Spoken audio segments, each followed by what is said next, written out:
Politicians and military analysts across the Western world have spent the last 6 months, you all know about it, trying to come up with a successful way of preventing Vladimir Putin from progressing his ambitions, right? But one man has a new and alternative method.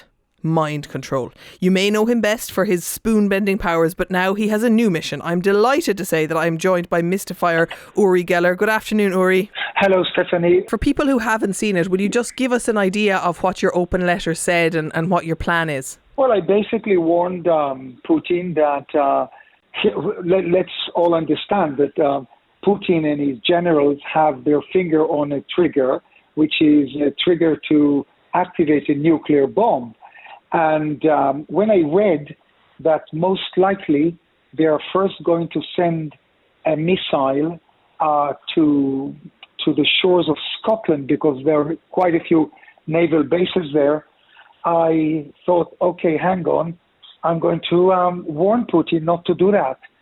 So my open letter to him is basically a warning that if he does that, those missiles will turn around and fly back, or his whole computer system will melt down, and that's not going to be a good thing for Russia. So you're saying that by using the power of your mind, you're going to, if he sends the missiles towards Scotland, you're going to redirect them and send them back to him? Absolutely. I want to remind people that, well, this sounds like the whole episode is taken out of a science fiction film. It does, yeah. A bad science fiction film.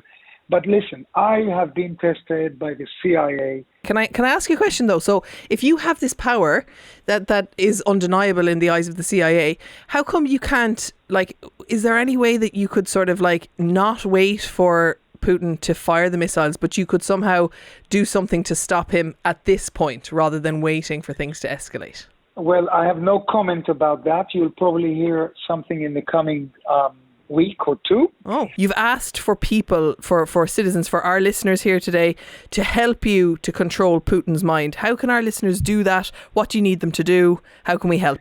Okay. By the way, Stefanie, you're one of the very rare presenters and journalists or hosts that is so positive about this, because I've been interviewed, not a dozen, at least 100 times about Putin. And, usually presenters are quite skeptical, but you are very positive, and I love that. Well, I just think if it's going to work, we may as well give it a chance, Exactly. But you will be hearing something in the coming 2 weeks. Look, your listeners right now, all you have to do to help me is at 11 o'clock every morning when you wake up, 11:11, you've got to think positive about stopping Putin from triggering, pulling the trigger. Visualize a dome, visualize a protector over UK, over the whole world from him, and that will help me very, very much.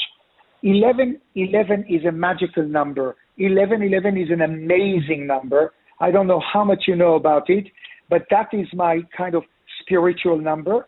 And if you help me, I will really appreciate that. And believe me, it's going to work.